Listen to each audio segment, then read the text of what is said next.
성경에 보면 사도 바울이 뭐라고 얘기하는가 하면, 내가 비밀 한 가지가 있다. 너네에게, 고린도 교회 성도들에게 비밀을 가르쳐주고 싶다. 그렇게 이야기하거든요. 51절 한번 볼까요?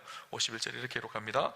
보라, 내가 너희에게 비밀을 말하노니 우리가 다 잠잘 것이 아니요 마지막 나팔의 순식간에 호련히 다 변화되리니. 비밀이 있는데 그 비밀 말해줄게. 우리가 누군가가 내 귀에 속삭이면서, 야, 비밀 있어, 비밀 이야기해줄게. 그러면 어떨까요? 귀가 쫑긋하잖아요. 도대체 무슨 얘기를 하려고 그러나 생각할 거 아니에요. 사도 바울이 지금 그렇게 이야기하고, 정말 놀라운 비밀이 있는데, 대박 사건이 있는데, 이 대박 사건, 대박 비밀 사건이 뭔가 하면, 예수님이 십자가에 죽으시고 부활했잖아. 그런데 예수 믿는 우리도 예수님과 같이 부활한다는 사실이야. 이게 놀라운 비밀이야 라고 이야기하고 있어요. 썩어질 우리의 육체를 가지고 있지만, 썩어질 우리의 육체가 주님 다시 오시는 그때에 부활의 몸으로, 변화된 몸으로 살아가는 그 영광스러운 부활이 우리 안에도 있다라는 거예요. 그래서 우리가 더 이상 죽음을 두려워하지 않아도 되는 그런 믿음의 사람들, 부활의 소망을 가지고 살아가는 사람들이 우리 그리스도인이라는 것을 이야기해주고 있는 것이죠. 이런 비밀의 소리를 들으면 어떻게 해야 될까요? 와우! 이렇게 해야 되는 거잖아요. 그죠? 이렇게 놀라운 비밀의 사실이, 여러분, 우리가 아주 좋은 소식, 비밀의 소식을 듣는다 그러면 이야! 그러잖아요. 고린도 교인들에게 그 이야기를 하고 있는 거예요. 죽음이 우리를 더 이상 지배하지 못해. 왜냐하면 예수님이 십자가에 죽으시고 부활하셨고, 예수 믿는 우리도 예수님과 함께 부활의 몸을 덧입게 되어서 이 비밀을 사도 바울은 지금 우리에게 이야기하고 있죠. 그러면서 55절에 이렇게 이야기합니다. 사망아, 너의 승리가 어디 있느냐? 사망아, 내가 쏘는 것이 어디 있느냐? 역사 속의 사망, 죽음은요, 한 번도 진 적이 없습니다. 모든 인생은요, 죽음을 피해갈 수가 없어요. 모두 다 죽음의 절망 속에 갇히는 것이 우리의 인생입니다. 근데 사도 바울이 뭐라고 노래하죠? 사망아, 너의 승리가 어디 있느냐? 사망아, 내가 쏘는 것이 어디 있느냐? 그렇게 노래하고 있어요. 저는 이 노래, 사도 바울의 이 노래의 고백은요, 성경에서 가장 위대한 노래, 승리의 노래라고 생각합니다. 성경에 보면요, 많은 노래들이 나옵니다. 아담이 하와를 처음 만났을 때 감격하며 노래하죠. 너는 내 뼈 중에 뼈요 살 중에 살이로다. 사랑의 위대한 노래입니다. 이스라엘 백성들이 홍해를 건너고 나서 모세와 이스라엘 백성들 하나님을 찬양하며 노래합니다. 그는 높고 영화로우시며 말과 그 탄 자를 바다에 던지셨습니다. 애굽의 군대를 바다에 던져버리신, 그래서 이스라엘을 구원하신 구원의 하나님을 위대하게 찬양하거든요. 한나가 사무엘을 임신하였을 때 그 기쁨 때문에 노래하는 장면이 나옵니다. 내 마음이 여호와를 말미암아 즐거워하며 내 뿔이 여호와로 말미암아 높아졌으며 내 입이 내 원수들을 향하여 크게 열렸으니 이는 내가 주의 구원으로 말미암아 기뻐함이로다. 하나님 내게 행하신 놀라운 은 때문에 기뻐하며 하나님을 찬양하는 장면도 있고요. 사도 바울은 로마서 8장에 보면요, 하나님의 그 놀라운 사랑이 얼마나 컸던지 이렇게 노래합니다. 내가 높음이나 기쁨이나 다른 어떤 피조물이라도, 천사들이나 권세자들이나 현재일이나 장래일이나 능력이나 어떤 것도 우리 주 그리스도 예수 안에 있는 하나님의 사랑에서 끊을 수 없느니라. 하나님의 그 놀라운 사랑을 찬양하며 노래하거든요. 성경에 보면 이런 노래들로 가득가득 찹니다. 근데 이런 노래들 중에 노래 최고로 위대한 노래는요, 저는 오늘 우리가 읽었던 55절의 노래인 것 같아요. 사망아, 너의 승리가 어디 있느냐? 사망아, 내가 쏘는 것이 어디 있느냐? 영어 성경으로 보면요, 좀 더 쉽게 이해가 되는데요. O death, O 사망아, Where is your victory? 너의 승리가 어디 있느냐? O death, O 사망아, Where is your sting? 너의 쏘는 것이 어디 있느냐? 너의 독침, 사망의 독침을 쏘는데 그것이 다 없어졌다라는 거예요. 사망의 승리는 이제 끝났다라는 거예요. 우리가 죽어야 될 그 자리에 예수님께서 대신 죽으심으로, 우리가 맞아야 될 죽음의 독침을 예수님께서 십자가에 대신 맞으심으로 더 이상 우리를 향해서 쏠 수 있는 죽음의 독침이 사라져버렸다라는 거예요. 사망에서 승리하는 역사가 우리의 삶 속에 있다라는 것을 이야기합니다. 여러분, 우리의 삶 속에 가장 큰 두려움이 뭔가요? 가장 큰 염려가 뭔가요? 죽음에 대한 염려거든요. 죽음에 대한 공포, 죽음에 대한 두려움입니다. 죽음은요, 인류 최대의 적입니다. 여러분, 우리 인간은요, 다 죄로 인해 죽음의 종이 되어졌습니다. 죽음의 문제를 해결할 수 있는 능력이 없습니다. 인류 최대의 폭군은요, 죽음입니다. 힘이 세고 권력이 있는 사람, 대단한 영웅 호걸도 죽음 앞에는 무기력합니다. 내가 돈이 있고 권세가 있고 대단한 능력이 있다고 하더라도 아무도 죽음의 권세를 피해갈 수 있는 인생은 아무도 없습니다. 어떤 분이 그렇게 이야기하더라고요. 죽을 것 같은 병에 걸리고 나서 이런 이야기를 해요. 죽음은 마치 깡패 같더라는 거예요.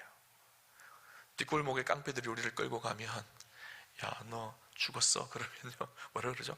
온몸이 사지가 덜덜덜 떨리고 아무것도 얼어붙어서 할 수 없잖아요. 그런데 죽음이 우리 문턱 앞에 찾아와서 너 죽어 하면 사지가 떨려서 아무것도 할 수 없더라는 거예요. 여러분, 죽음이 그렇습니다. 죽음이 우리 인생 속에 문 앞에 찾아오면 그 죽음에 붙들려서 우리가 꼼짝달싹할 수 없어요. 죽음을 이길 수 있는 사람이 어디 있나요? 우리가 죽음을 좀 극복해 보려고 운동도 하고 좋은 음식도 먹고 건강을 위해서 모든 노력을 다 해봅니다. 그런데 아무도 죽음을 이길 수가 없습니다. 죽음에 정복당하는 것이 우리 인생이에요.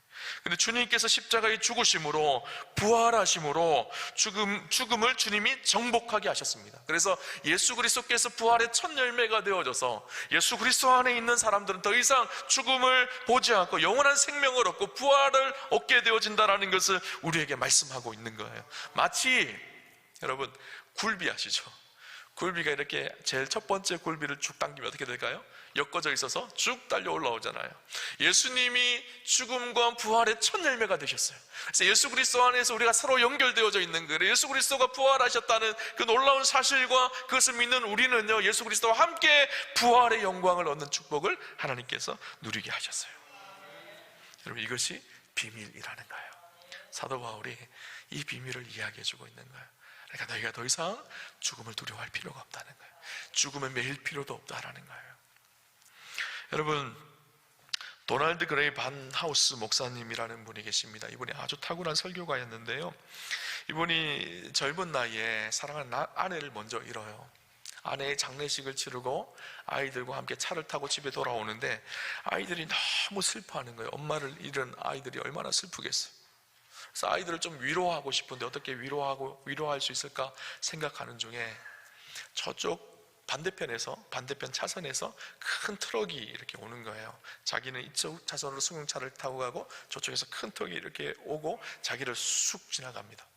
그리고 그 트럭의 그림자가 자동차를 덮고 지나간 거였었어요. 그런데 그때 이 목사님에게 하나님께서 인사이트를 주셨어요. 인사이트가 무엇이었는가 하면 아이들에게 그렇게 묻습니다. 야, 저렇게 트럭이 방금 지나갔는데 그 트럭이 우리 차를 치었다고 생각해봐. 얼마나 무서운 일이야. 트럭이 그냥 지나가서 그림자만 지나간 것이 얼마나 큰 축복이니. 너희는 차에 치기를 원하니 아니면 그림자만 지나가기를 원하니? 그렇게 아이들에게 물었어요. 그래서 아이들이 당연히 그림자만 지나가는 것을 원하죠. 그렇게 대답을 합니다. 그래서 그 목사님이 이렇게 이야기를 합니다. 그래, 맞는 말이야. 2000년 전에 예수님도 죽음이라는 트럭에 치여 죽으셨단다. 예수님은 죽음에 치여서 희생당하셨어. 그 덕분에 예수 믿는 우리는 어떻게 되었는지 아니? 우리는 세상에서 죽지만 죽음에 치여 죽는 것이 아니라 죽음의 그림자가 쓱 우리 삶을 지나간 거야. 그 그림자 밑을 통과하는 것뿐이란다. 너희 엄마는 그렇게 잠깐 세상을 떠나신 거야. 잠깐 우리가 보지 못하지만 부활의 날에 다시 만날 날이 있단다. 죽음의 그림자가 지나가고 죽지 않고 영원히 다시 만날 그때가 있단다. 그렇게 자녀들을 위로했다고 합니다. 우리가 육신의 죽음이 있죠. 육신의 죽음은요, 죽음의 그림자입니다. 죽음 이후에 영원한 부활과 생명이 있다는 것을 여러분 기억하십시오. 그래서 죽음이 더 이상 죽음이 아닙니다. 그러하기에 더 이상 우리는 죽음을 두려워하지 않아야 된다라는 거예요. 여러분, 스데반 집사님이 돌에 맞아 순교당합니다. 죽음이 문턱 앞에 서게 되어지죠. 그때 스데반 집사님의 얼굴이 어떻게 바뀌죠? 천사와 같이 바뀝니다. 더 이상 죽음이 아니었던 거예요. 초대교회 수많은 그리스도인들이 핍박을 당하고 순교를 당합니다. 어떤 사람은 사형을 당하고, 어떤 사람은 목이 잘리고, 어떤 사람은 맹수의 밥이 되고, 어떤 사람은 십자가형을 당합니다. 로마는 그들을 죽일 때 그렇게 생각했습니다. 저들이 죽으면서 벌벌 떨면서 한 번만 우리를 풀어달라고 그렇게 애원할 줄로 알았습니다. 그런데 초대교회 성도들은 그렇지 않았습니다. 죽음을 전혀 두려워하지 않았습니다. 아주 당당했습니다. 왜 그랬을까요? 죽음의 그림자가 지나가는 것일 뿐이거든요. 죽음 이후에 부활이 있고 참된 생명이 있다는 것을 그들은 확신했기 때문입니다. 그래서 여러분, 미래에 부활이 있다라는 것은요, 단순히 미래에 대한 소망만이 있는 것이 아니에요. 미래의 부활의 소망이 있는 사람들은 오늘의 삶에 혁명적인 변화가 일어납니다. 오늘의 삶에 새로운 변화가 일어나는 거예요. 부활의 승리를 미래만 바라보는 것이 아니라 오늘 내 삶 속에 일어나는 실제로 경험하면서 매일매일 부활의 능력으로 승리하는 삶을 살아가기 시작하는 거예요. 여러분, 세계 2차 대전 때 1944년 6월에 연합군이 노르망디 상륙작전을 합니다. 그 전까지만 해도 전쟁은 독일 군대가 이기고 있었어요. 승리하고 있었죠. 유럽의 많은 나라들이 독일의 정령을 당해서 고통 속에 신음하고 있었습니다. 그런데 이 노르망디 상륙작전에서 연합군이 승리함으로 전세가 뒤집어집니다. 아직 전쟁은 끝나지 않았지만 이젠 전쟁이 누가 이길 것이 확신되어졌는가 하면 연합군이 이길 것이 확신되어진 거예요. 그 후부터 사람들의 생각이 바뀌기 시작했습니다. 그전에는 패배에 찌터서 우리는 다 끝났다라고 생각했는데 이제는 아니다, 이제는 우리가 이긴다라는 승리의 확신이 생기기 시작했던 거예요. 그 소식이 전거되기 시작했습니다. 나치에 점령당한 지역의 유럽의 수많은 나라들이 새로운 분위기가 일어나기 시작했습니다. 우리가 전쟁에서 이긴대, 우리가 전쟁에서 이긴대. 그러니까 이제는 더 이상 독일군이 두렵지 않은 거예요. 왜냐하면 승리가 보정되어졌기 때문에. 실제로 노르망디 상륙작전이 끝나고 나서 1년 후에 전쟁이 끝나고 연합군이 승리하죠. 그럼에도 불구하고 1년 동안의 기간은요, 완전히 분위기가 달라진 기간이었었어요. 왜냐하면 승리에 대한 뚜렷한 확신이 있었기 때문이에요. 우리 인생도 마찬가지입니다. 아직 부활을 경험하고 완전한 구원을 경험하기 위해서는 우리가 아직 시간이 좀 있죠. 그런데 두려워할 필요가 없어요. 왜냐하면 우리의 삶 속에 이미 승리가 확정되어졌기 때문에, 승리가 보증되었기 때문입니다. 그래서 오늘을 살아가는 삶이 달라지기 시작합니다. 오늘의 삶에 변화가 일어나기 시작합니다. 승리가 믿어지는 거예요. 승리가 확신되어지는 거예요. 그래서 우리의 삶의 태도와 방향이 완전히 뒤집어지고 바뀌어진 거예요. 그래서 부활절은요, 단순히 예수님이 부활하신 사건을 기념하는 기념절기가 아닙니다. 광복절처럼 3.1절처럼 그런 날 정도가 아니에요. 우리의 삶에 이루어진 이 부활의 놀라운 승리를 오늘로 가져와서 세상을 승리하며 살아갈 수 있는 실제적인 영향을 끼치는 능력이 바로 부활의 능력이라는 것을 이야기합니다. 여러분, 예수님께서 우리에게 언제나 결정적인 패배를 안겨주었던 죽음을 이기시고 부활하셨습니다. 그 부활의 능력으로 우리는 세상 속에 승리하며 살아갈 수 있는 교두보가 확정되어진 거예요. 이제는 두려워할 필요가 없는 거예요. 마치 노르망디 상륙작전을 통해서 유럽 사람들이 이제는 평안함을 누리고 이제는 승리했다 선포했던 것처럼 예수님의 부활 사건을 통해서 우리는 이제 승리했다, 우리는 이겼다라는 것을 확정한 것이죠. 우리가 여전히 죄와 마귀가 득세하는 이 세상에 살고 있지만, 여전히 연약한 육신 안에 갇혀 살고 있지만, 주님은 죽음과 죄와 연약함을 깨뜨리고 죄의 세력을 꺾어버리시고 승리하셨습니다. 우리는 완전히 죄에서 승리할 것이고 죽음의 권세에서 이길 것이고 이 땅에 하나님 나라가 임할 것입니다. 그때를 바라보며 이 세상을 승리하며 살아가는 사람들이 부활을 경험한 사람들이고 부활을 믿는 사람들의 모습이라는 거예요. 실제로 여러분, 예수님의 제자들을 한번 생각해 보세요. 하나같이 부족하고 연약했던 인생들이에요. 그러나 그들의 인생에 놀라운 터닝 포인트가 언제 일어난 줄 아세요? 예수님의 부활하심을 믿기 시작할 때부터, 그리고 부활의 확신을 가지기 시작했을 때부터, 그리고 그들은 담대하게 무엇을 증거했나요? 부활하신 예수 그리스도를 전하기 시작했어요. 부활을 선포한 거예요. 그죠? 오늘 사도 바울은요, 부활의 참 은혜를 누리고 그 기쁨을 함께 참여하는 우리에게 나타나야 될 두 가지 태도가 있다는 것을 이야기합니다. 오늘 성경을 볼까요? 첫 번째 태도는 무엇인가 하면 부활 승리를 주신 하나님께 감사하여야 한다라고 이야기하죠. 57절 말씀 우리 같이 볼까요? 57절 같이 보겠습니다. 우리 주 예수 그리스도로 말미암아 우리에게 승리를 주시는 하나님께 감사하노니 아멘. 여러분, 우리가 죽음을 이기고 승리하는 것은요, 전적인 하나님의 은혜입니다. 여러분, 하나님께서 우리를 사랑하셔서 그 아들 독생자 예수 그리스도를 이 땅에 보내셨습니다. 그분이 우리를 위해 십자가에 죽으셨습니다. 그리고 하나님께서 그 아들 예수 그리스도를 죽음에서 건지시고 살려내시고 부활하게 하셨습니다. 우리가 그것을 위해서 무엇을 한 것이 아무것도 없습니다. 우리는 단지 그 사실을 믿음으로 구원을 얻고 부활의 은혜를 함께 동참하게 되어진 존재인 것이죠. 얼마나 감사한 일인가요? 여러분 좀 쉽게 평가해 볼게요. 죽음의 병에 걸린 사람이 있다고 생각을 해보세요. 그 죽음의 병에 걸렸는데 그 병을 치료하기 위해서 어떻게 할까요? 자기가 가지고 있는 재산이 있다면 재산을 다 병원에 주더라도 그 병을 치료받기를 원하는 것이 우리의 마음 아닌가요? 내가 죽을 것 같은데 며칠이라도 더 살 수 있다면, 아니 죽음에서 내가 회복되어질 수 있다면 우리가 모든 것을 다 쏟아서라도 죽음을 벗어나려고 하는 것이 우리의 마음이잖아요. 그런데 결국은 또 죽습니다. 그런데 주님이 죽음의 그림자만 지나가게 하시고 우리에게 참된 부활과 생명을 주시기 위해서 우리를 대신해서 십자가에 죽으시고 부활하셨어요. 여러분, 이 부활과 영생을 돈을 주고 산다고 생각을 해보십시오. 얼마를 주고 살 수가 있나요? 우리의 모든 것을 다 준다고 하더라도 살 수 없는 것이 부활과 생명이에요. 그것을 우리가 어떻게 얻었죠? 예수 그리스도를 믿음으로 값없이 은혜로 얻게 되어진 거예요. 마땅히 우리의 삶의 반응이 무엇이어야 될까요? 감사해야 되죠. 여러분, 부활절은요, 그래서 우리 안에 감사의 고백이 있는 날이어야 돼요. 우리에게 참된 부활과 생명을 주신 그 은혜를 기뻐하며 그 하나님 앞에 감사의 고백을 올려드리는 날이 부활절 예배예요. 여러분, 오늘 예배에 오시면서 아마 여러분들 부활절 헌금을 준비하셔서 오셨을 거예요. 그런데 어떤 분은 마음속에 그렇게 생각했을 것 같아요. 또 부활절이네. 또 헌금해야 되네. 돈도 없는데 헌금해야 되네. 이렇게 생각해서 오시는 분들이 우리 교회는 없을 줄 믿습니다. 여러분, 부활절 헌금을 할 때는요, 우리 안에 정말 감사의 마음을 담으셔야 돼요.